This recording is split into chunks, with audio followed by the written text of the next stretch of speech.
Alrighty, what is going on, everybody? Welcome back to another CYPRX video breakdown. In today's video, we're just going to go over some information that I have posted from the CYPRX research chat on the Twitter space over the past week. Maybe potentially some things that you missed, keeping you all in the loop of some developments that are happening behind the scenes, showing you all clear as day via documents, panel discussions, and things that the mainstream media are not going to cover, that there are ongoing developments behind the scenes during this crypto winter. There is a massive interest in digital assets, cryptocurrency, blockchain, DLT, artificial intelligence, ESG, carbon credits, things of that nature. Again, all things that the mainstream's not going to cover. We're in an attempt to provide this fundamental value for you all so you all can have a long-term perspective to really see which way the market's headed.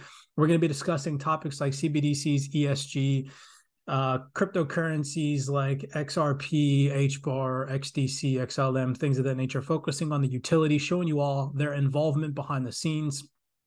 Even though the mainstream is not going to tell you that this is happening here at CYPRX, we're going to attempt to keep you in the loop. So smash that thumbs up button and subscribe. I have about 12 tabs for you all today via some fundamentals that have just recently come out. These are all updated either from panel discussions that have taken place recently, panel discussions that are coming up, or fundamental documents that have come out in the past month. So let's jump in. First, we had this tweet that I put out to you on October 2nd, where it's physical proof via this crypto assets conference that's taking place on the 17th to the 18th of October in Frankfurt, that they are for a fact discussing and talking about cryptocurrency, not just blockchain and distributed ledger tech along with digital assets and CBDCs, but they're specifically having meetings on crypto use cases for banks.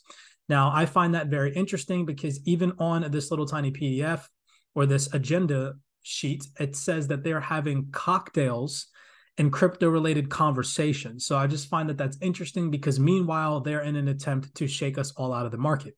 Here is another event that's taking place where I said on Twitter, more cocktails while they shake us out and talk about the future financial infrastructure. You can see massive market participants here, individuals from State Street, from BlackRock taking place at this event. It is the 26th Annual European Beneficial Owner Securities Finance and Collateral Management Conference taking place, it took place on the 12th of September, 2023. And you can see here they had a cocktail reception, and they talked about what technology changes to settlement systems and other critical infrastructures might be necessary to accommodate digital assets. So they're having conversations about integrating this technology into the existing financial infrastructure because they know what's coming. Here's another example that they know exactly what's coming. This is from a document that was shared in the CYPRX chat where BNY Mellon went on to say that 97% of institutional investors agree that tokenization will revolutionize asset management. We have comments from the Boston Consulting Group where they're projecting the total size of tokenized liquid assets to reach $16 trillion by 2030. We have comments from State Street and BNB Paribas. State Street saying that digital currencies and tokenization not only will gain momentum, but will transform the financial infrastructure into different operating models. And then BNB Paribas said tokenization will reshape the fund distribution value chain. So they are having these conversations. This is all stuff that's not going to go mainstream. You're going to have to pay attention to detail and do research to keep yourself in the loop during this crypto winter and the shakeout phase that we're in. So next, we're going to focus on asset tokenization. There's multiple different blockchain and distributed related technology companies that are focused on this, but the ones that I'm mainly focused on are the XDC network, Ripple, Hedera, and Stellar. Now, specifically, just the other day on LinkedIn, a individual posted this. Her name is Amiria Aurora, and she went on to mention the top 7 platforms for real-world asset tokenization in 2023. Now, I pay close attention to detail, and the number one top platform for asset tokenization in 2023 is Securitize, which is founded by Carlos Domingo.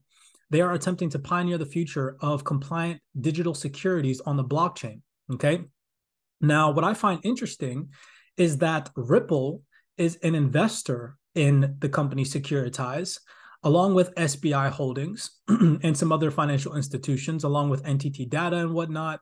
And then also, you can see that Securitize is integrated with XDC and the XDC network and TradeTech. So I find that very interesting that they are the top securitization platform in 2023.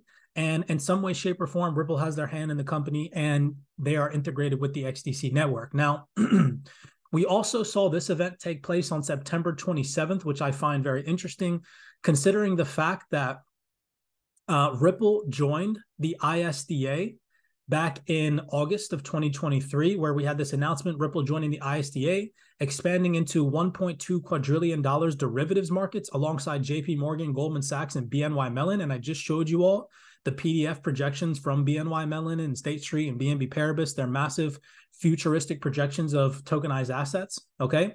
And check this out. So this just took place. The ISDA Derivatives Trading Forum in Hong Kong on September 27th. And they go on to say right here, meanwhile, there is also a growing market interest in two emerging products, namely sustainability-linked derivatives and digital asset derivatives. So I just, I don't believe in coincidences, ladies and gentlemen. You can if you want to, but personally, having 8 years experience in this market and seeing how markets move and operate and manipulative tactics that these elites utilize, I even find it interesting that at their conference, the ceiling boards are paneled checkered, right? I just find that interesting. I don't think anything's a coincidence. Call me a conspiracy theorist if you want, but everything is by design in my personal opinion. So I just found that linkage was interesting. We see Ripple as an investor in one of the top asset tokenization platforms in 2023. Then we see them join the ISDA in August of this year, 2023. And then at the Derivatives Trading Forum in September of 2023, they're talking about digital assets, okay? We all know that this is where the future is going, to a cashless society in the future. Again, it's not going to happen anytime soon. Most likely it's anywhere between a decade to 2 decades away where we're going to completely see a cashless society. But there are, for a fact, hinting at the direction that the future is going in. People can argue with me and say it's going to happen next year, it's going to happen in 2 years. They need to be a little bit more realistic with that projection, okay? But here you can see, this is something that I tweeted out that did not get any mainstream attention at all, which is very surprising surrounding the fact that it happened in the United States Capitol, Washington, D.C. So I said to you guys on Twitter, I did not see any mainstream media attention on this. Did you? Hedera's chief of policy officer, Nilmini Rubin, joined dozens of Web3 founders at the first Stand with Crypto Lobby Day on Capitol Hill, which was an unprecedented showcase of joint advocacy for blockchain and distributed ledger technology. Now, look at the money truck that they had outside. It had Coinbase slapped on the side. It says the future of money does not move on a truck, right? Then it gives some statistics about how 20% of Americans own crypto. And it gives some other statistics about how 12 million or more Americans own crypto than use ride sharing monthly. It gives you like little tiny statistics.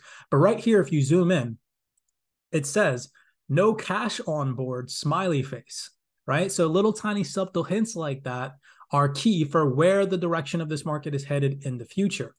Now, that kind of reminded me of something that I found in a document that was shared in our private CYPRX chat. Again, shout out to the CYPRX researchers. Literally all these documents, all these panel discussions, and all of these forums are all found on a global basis by our research team. We have individuals in the Netherlands. We have individuals in Lebanon. We have individuals in Australia doing research. So it's a global community. But here, they found this document. And in the document, it goes on to talk about how digital assets and cryptocurrencies could be utilized in the future. And the document says that in the space economy, machines in space can cooperate and exchange value. For example, robots built by different companies will be able to collaborate without any human intervention on celestial bodies using some kind of cryptocurrency to exchange value for their services. Now, we've heard systemically important individuals like Nellie Lang say that in the future, they project that digital assets will be utilized for payments and not for speculative trading. Well, in the same post, there was a forum that took place just the other day, the GBBC Digital Finance Forum, okay? And this is a post from Alice Soshi on LinkedIn, and she goes on to talk about how if the UK continues to meet their regulatory timelines and cooperate with global standard setters, they still have the opportunity to move into pole positioning in the digital space race. So she mentions the digital space race, right? In the document that I just showed you all, they're projecting that in the future, cryptocurrencies will be utilized to make transactions in space. And look who attended this event. DLA Piper, right? DLA Piper in the GBBC Digital Finance, you can see representatives sitting in on this panel discussion. And we know DLA Piper is sitting on where? The Hedera Governing Council Board. And we know the DLA Piper platform, Toko, utilizes and is integrated with Hedera, okay? So you can kind of see where this is going, because on Capitol Hill, right, the representative from Hedera, the chief of policy, Nelamini, hopefully I'm pronouncing her name correctly, went to Capitol Hill to lobby and stand for an unprecedented showcase and joint advocacy of blockchain and distributed ledger technology. And then in documents, they're talking about utilizing digital currencies for space transactions, right? And then individual representatives are putting out information how there is a space race, a digital space race. It says right here, the UK continues to meet their regulatory timeline to cooperate global standard setters for this digital space race. And who attended this event? Freaking DLA Piper. Like you really just, I'm sorry, but you can't make this stuff up. It is not a coincidence. You can see already in fine detail. Imagine if you had the opportunity, I tell people this all the time, to do research on companies back in the early days like Microsoft, Google, and Amazon. People don't think it's a reality now because we've never had this type of opportunity to do market research like this. We've never had the opportunity to make these types of connections. Everybody just thinks it's a conspiracy theory, but it's not freaking hard to see. Okay, it's not hard to see what organizations and what companies are sitting in on these panel discussions and what direction the market's going in. Okay, so I just thought that that was interesting. I thought that I'd correlate that. Now let's get into CBDC. So we talked about no cash on board, right? This cash truck that was in front of Capitol Hill. We can see they have little smiley faces. They're hinting on the direction of the market. Well, this came out on September 27th, 2023, the same day as the ISDA derivatives conference, where, again, we know that Ripple has their hand in the ISDA in some way, shape, or form by joining them back in August 2023. I said to you guys, this is what the guy looks like who is in charge of the Bank for International Settlements. His name is Augustin Carstens. I always get him and Andre Casterman mixed up. So Augustin Carstens, sorry, excuse my ignorance, has called on countries to modernize their existing legal frameworks in a way that ensures legitimacy, privacy, integrity, and choice for central bank digital currencies. He went on to say, this needs to be rectified, says Carstens. The public rightly demands forms of money that meet their needs and expectations. We are guinea pigs to these individual representatives, ladies and gentlemen. I'm telling you all right now, they're going to start testing. They're going to start implementing real world crises that start to push us towards this digital transformation. That's my personal opinion. It is not a fact. Okay. I have to say that for the sake of uploading this video to YouTube. Okay. But we know that there has to be a demand push for digital currencies for people to adopt them. What better way to do that than to inflict a crisis? Well, what did we just recently see? In Australia, for example, we just recently saw ANZ back online after outage freezes customer accounts. This was a massive disruption to the banking system in Australia. This incident screams a global alert. Centralized infrastructures, including potential central bank digital currencies, are a ticking time bomb, risking the collapse of national and global economies, be it due to an outage, a hack, or a terrorist attack, right? The world is becoming ever more digital, which is why I've been telling people to focus on distributed ledger and blockchain tech companies that are focused on offline payments, like Ripple, like Hedera, like Stellar, right? So understand that that is going to be a use case that is going to be a predominant driver towards the adoption of these technologies in the future. What companies are focused on offline payments, okay? We also saw this. This is an announcement from R3 that took place just a couple of days ago. An individual representative, Richard Gendel Brown, the chief technology officer from R3, you can see here a little tiny snapshot of the World Economic Forum in this as well, but he goes on to say that CBDCs will not be the cause of a dystopian future, and it will be a means to prevent one, but only if personal freedom is at its core design. So I just find that interesting that they're going to attempt to make people feel safe via these offline CBDC payments and whatnot, this integration towards a digital transformation. Now, they also went on to say, so again, remember, I told you guys, have a realistic perspective.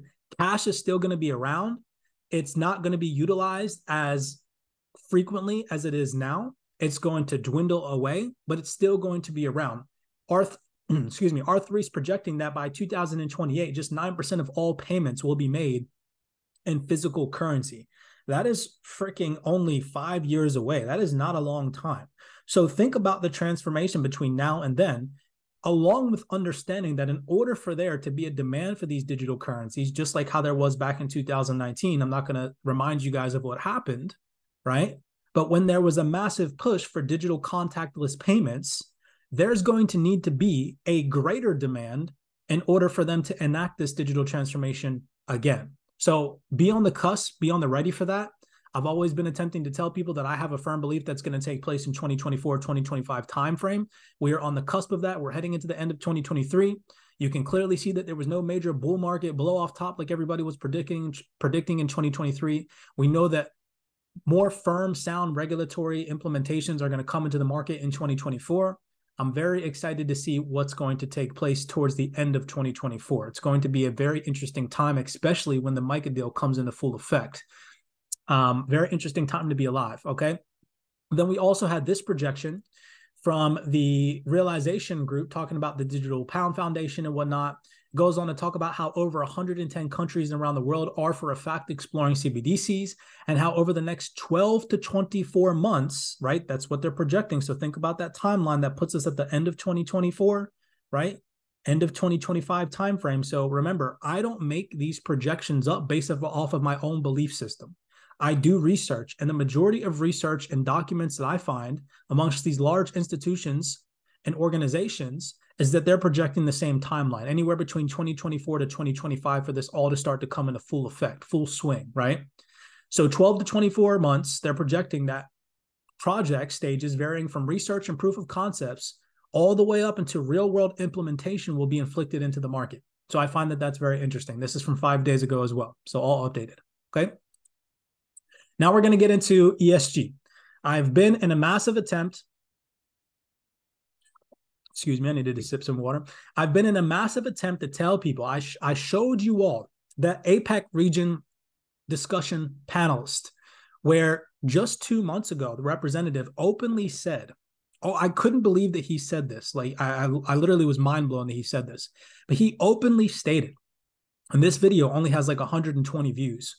He openly stated that climate change will be the banking institution's best friend in order to enact this digital transformation. What I would say from Singapore, at least anyway, is the MAS here working very closely with other central banks to speed up the use of fast payments and common standards across all of the emerging economies. I think that's a really, really good place to be. And I'd actually say one of our best friends out there is actually the whole climate change agenda, because climate change will produce a wealth of data that also harmonize some of our interests, whether it's social or political globally. And so I think the combination of ESG, data, and then technological change on these wider closed loop systems is probably the best place we can be. But look at, again, the institutions sitting on the line right now. They're all multi-region, they're all global. They transcend probably 120 central banks and regulators amongst them. So taking that multilateral approach and building up bit by bit, and using ESG and climate change, and obviously the surcharge we pay on FX at the moment in the emerging to developing economies is a good place to be. I'm not making that up. A systemically important representative that sat on these panel discussions said that, okay?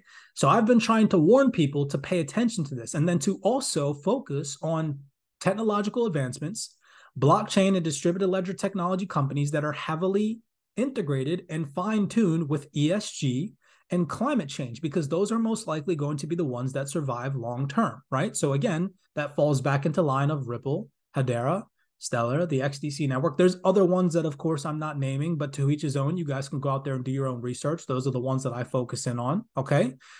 And here you can see that is to be the fact. So this fundamental piece that was put out in our research chat goes on to talk about how these government schemes, a second market is developing in the voluntary carbon credits. So it talks about how, again, in the future, you're going to be charged for your carbon emissions. If you think that it's a joke, you don't think that it's coming. Oh, it's coming.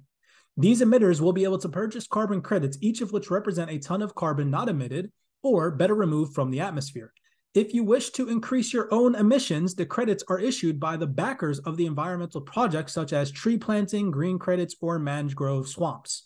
So I'm telling you guys right now, renewable energies, things of that nature, within the next, I'd say like 2030, 2035 timeframe, we're going to really start to see this implemented. You want to go on a plane trip, you want to go buy a cup of coffee, you want to I wouldn't even be surprised if they started charging people carbon emissions at gas stations. Okay. So it says right here, though the aim was to put a price on carbon, right? The ETS has malfunctioned as a market. Emissions caps, on which initially at least were set at the national level, are hard to forecast. And in the early years of the scheme, the allowances available usually exceed the actual emissions. So they had issues doing this at first. Trust and believe that they're going to revamp this whole entire market. It says the voluntary carbon credit market has emerged rapidly as a market-friendly way of combating climate change. So again, just showing you guys that they are talking about this stuff, right? Keeping you guys in the loop. Now, I mentioned here, the green transformation is in full swing. ESG is not going away. We heard a representative from the XDC network a couple of months back on a panel discussion say the same thing, that people should be taking this serious. It will only be implemented and discussed more and more as time goes on. You, as an individual retail investor, should pay attention and learn more about the carbon markets and companies that will be set to play a big role in the future, right? For example, again, the XDC network, okay, Ripple. I'll show you guys an example. But here we can see France announced on September 26 plans to cut emissions by 55% by 2030. They go on to say that in order to kickstart progress, remember, I showed you guys a previous panelist say where they're going to use climate change as their best friend to enact this digital transformation. The strategy includes a plan to significantly ramp up climate-focused investments to 10 billion euro next year, compared to 3 billion in 2023. So that is that's $7 billion increase. So again, you can sit here and say it's a conspiracy theory, or you can do documented research and see that there is an uptick of interest in climate change in this ESG narrative, right? And then right here, check this out. It goes on to talk about how they're planning to produce 1 million electric vehicles by 2027, as well as open 4 battery plants in northern France and invest 700 million in commuter train projects around big cities. So I find that interesting, surrounding the fact that the CYPRX researchers provided a document from EY just the other day that goes on to mention right here, the Solana Foundation, Ripple, the GBBC collaborated to promote crypto solutions for climate change. Oh, well, you look at that. You think it's a conspiracy theory, or are you one of those individuals that could actually tap into research and see where the direction is headed? Okay.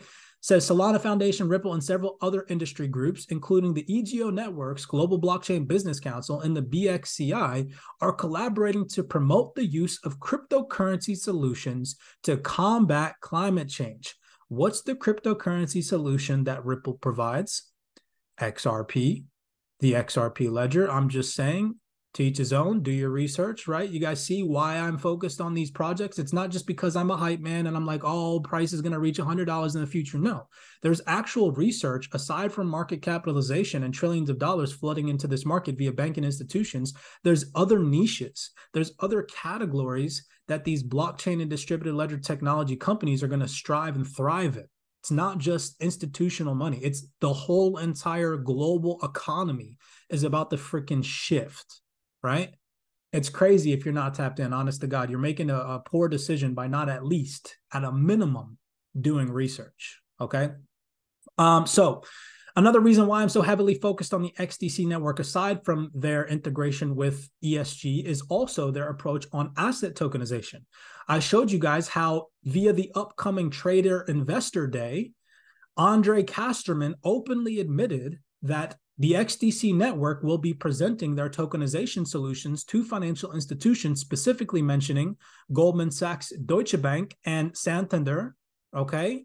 He specifically said that he is handpicking these financial institutions for XDC and the XDC network to come present in front of at the Trade Finance Day on the 19th to 20th of October. Here's a post from him on his LinkedIn profile where you guys can blatantly just go find the information yourself, okay? We're not making this up. I even showed you guys a little tiny video clip via a panel discussion that he held with an individual in September, okay? So that is interesting, considering the fact that what are these banking institutions attempting to do?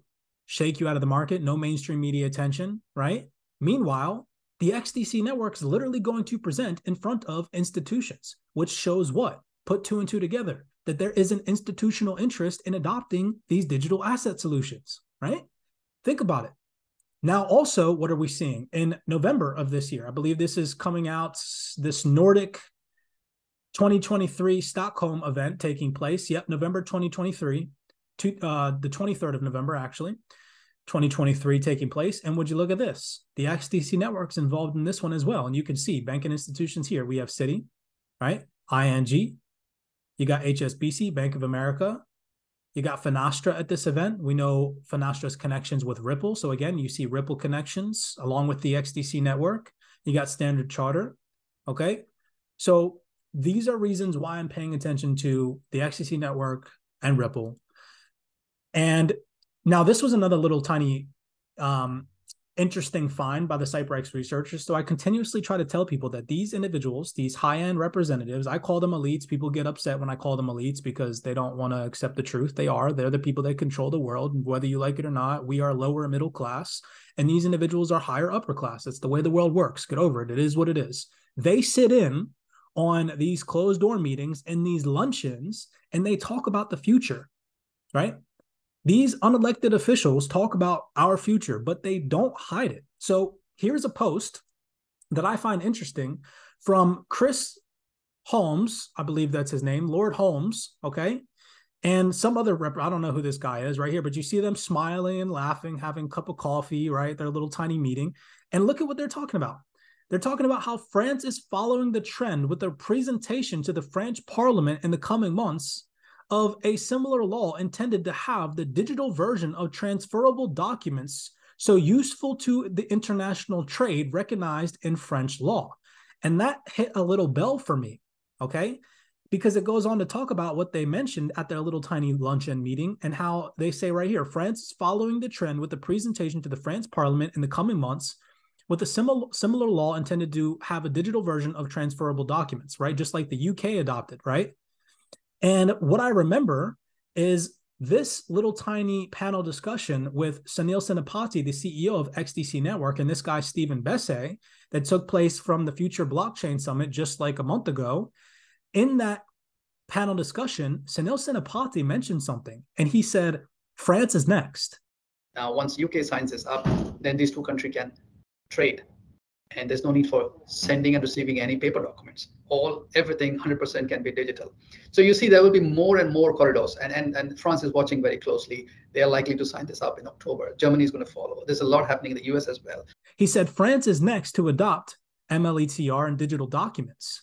And I correlated the two, and I was like, wow, Sunil Senapati, in some way, shape, or form, must have his hand on inside information, because individuals like this representative here, Chris Lord Holmes, right? Lord Holmes, this individual having these little tiny back-end meetings over coffee, okay, is saying the same thing.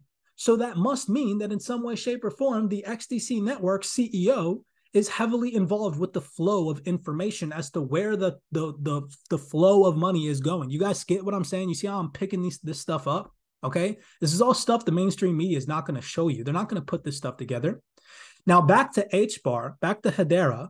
So we know that they just presented themselves at Capitol Hill, right? We have the chief policy, Nalamini Rubin, in front of Capitol Hill talking about the future of blockchain and DLT. We have representatives from DLA Piper talking about the UK space race. And then I showed you all the document, how they're talking about utilizing cryptocurrency assets in space, right? So we see connections there. Now check this out.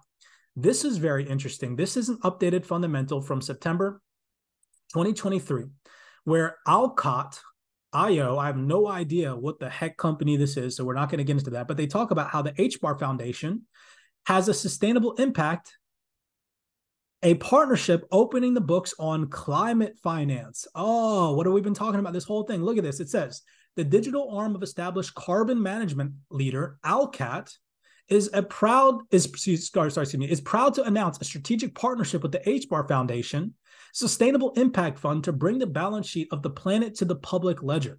Then right here, it goes on to talk about how from standards to registries, validation and verification entities, and financial institutions. I had to highlight that one. They are beginning to open Alcat books and financial relationships across stakeholders in Alcat's project development portfolio. It says right here that 500 million tons of carbon under management of Alcott impacting 200 communities around the world. So remember, I told you guys at the beginning of this, focus on companies that are ESG, sustainable, right? Carbon credit, like all this stuff that's going to take place over the next couple of years, you got to be able to tap in. Now, this was an even little tinier gem. Look at the freaking logo of Alcott. We know now that they're integrated with the Hbar Foundation, okay? Their logo is the same as the freaking United Nations Sustainable Development Goals. Like please, people, they're telling you what's happening in advance. I know it sounds crazy. Oh, it can't be true that they tell you in advance what's going to happen, but they're freaking telling you all who the leaders of this digital transformation are going to be, okay? They're blatantly just showing you little tiny symbols in their logos, in their documents, in their panel discussions, okay? And it's to relieve their negative karmic energy, so that way later on in the future, they can look back and say, we told you so. We told you so. We didn't hide it from you. It's your fault if you didn't pay attention, because the information was there, okay? All this information is accessible, but what you'll come to find out is 95% of this information has barely 100 views. Only reason you're seeing this now is because of the CYPRX research team, right? Imagine if you didn't. All this information I just projected to you all, you would have no idea about unless you're tapped into it yourself. So just think about that. Take it upon yourself to go open these documents. Now, I didn't really cover Stellar a lot. However, I mentioned them at the beginning of this call as well. Their involvement in this space has been unprecedented over the past couple of months as well. So this was a document that just recently came out in September. It's labeled Bridging or Building the Markets of the Future, and it was put out by the OMF-IF in 2023. I'm just going to read some interesting highlights from this, and it goes on to read here, the future is likely to belong to those who can most effectively integrate token and DLT-based systems with existing ones. So we know that Stellar was heavily involved in this PDF. Talks about how the hype is giving way to reality, right? And the reality is that the only companies that are going to survive this regulatory purge that is coming are the companies that are providing real value, real world use cases. People need to wake up, okay? Stop thinking that Bitcoin is going to be utilized for payments in the future. That is nonsensical to even think. I'm not saying that Bitcoin is going away or anything like that. I'm not a believer of that at all by any means. I hold Bitcoin. I hope that it does well in the future, but it's just not ESG compliant. It's not climate friendly. It's just not. And we know that that's the way that the world is transitioning towards. So again, it would probably behoove you to at least do some research on what's coming in the future. Here's the picture of the PDF right here, Building the Markets of the Future, Stellar Development Foundation, Aqua Now. I have no idea who that is, but they were involved in this PDF as well. Some just interesting highlights before I let you guys go. This is the last little clip that I have. Just some interesting highlights. It says, the future of finance is here. Financial institutions have been slow to adopt crypto, but digital assets are already transforming the global landscape. Digital asset firms have been preparing for institutional adoption for years. It makes sense for traditional businesses to partner with crypto industry expertise to expedite market entries while minimizing upfront costs. The crypto community has spoken of the impending arrival of institutional money. However, institutions have been aware of the returns and offers in the crypto ecosystem for many years, but a combination of the absence of robust regulation and the related preponderance of scams and abusive practices have kept allocations limited. With the dust settling after the crypto winter, I want to pause right there. This document is from September 2023, and it just said, with the dust settling after the crypto winter. Now, I don't like to project things randomly, but the way that I interpret that is that they're projecting that the crypto winter is behind us. I'm just saying. I'm not saying it is or isn't. I still have a firm belief that there's a capitulation event that needs to take place. I have capital set on the side just in case that takes place. With the regulatory purge incoming, we still know that there's still massive amounts of scam projects in this market that need to be liquidated. But this document, again, from the OMF-IF says, with the dust settling after the crypto winter. That vocabulary right there to me sees, I'm reading that as the crypto winter's over with. Okay, just think about that. It's just something to take into consideration. It says, we examine preconditions that need to be met for regulated institutions to return to the crypto asset ecosystem in greater number. And then it talks about infrastructure challenges and whatnot. But this is where it gets interesting. There are efforts to tame crypto, and those efforts are helping to sanitize the market for traditional finance to enter the space. It says a parallel financial system was created. That's confirmation that a new financial system has been formed. We believe that over the next few years, the lines between the crypto asset ecosystem and the TradeFi world will continue to blur until we have one unified financial system. Do you all remember the panel discussion, the SALT panel discussion that took place in this year, 2023, where the representative, the institutional representative, openly said that eventually blockchain and distributed ledger technology will become the underpinning of the financial system to the point where we won't even recognize that it exists. It won't even be a hot topic because it will just be there. Just like how you don't really talk about how emails are sent, or how when you go to Starbucks and swipe your card, you're not sitting there talking about how your Visa transaction processed the payment, right? You just do it. It's seamless, it's integrated, it's easy, and nobody really cares because it works. In the future, that's what they're projecting via this document that Stellar was heavily involved in, right? That's what they're projecting blockchain, distributed ledger, cryptocurrency assets to be in this new financial system, right? And they're openly telling you all that a new financial system was created. So this was literally over 12 examples. I think I even had more than 12 tabs open on why you all should do research on distributed ledger tech, crypto, and blockchain-based solutions. I am not telling you guys to go out there and buy any of these specific digital assets that we talked about or mentioned in today's video breakdown. Do your own personal research and assess your risk properly. Gets you to take it upon yourself to do research. Again, if you want access to any of this research, an unprecedented amount of research, literally hundreds of documents, hundreds of fundamentals, hundreds of video clips that have never made it to the mainstream, consider our monthly subscription to CYPRX, where you have access to all of our CYPRX research. Many blessings to you all, as always. Please do yourself a favor, be cognizant, be aware out there. Don't pay attention to the mainstream FUD. Open some documents, do research on what is really happening behind the scenes. These financial institutions, they know, ladies and gentlemen, they know. And if you don't know, that's your own ignorance. God bless your soul. Hopefully you make it out of this digital transformation alive. As always, I'll see you guys in the next video breakdown.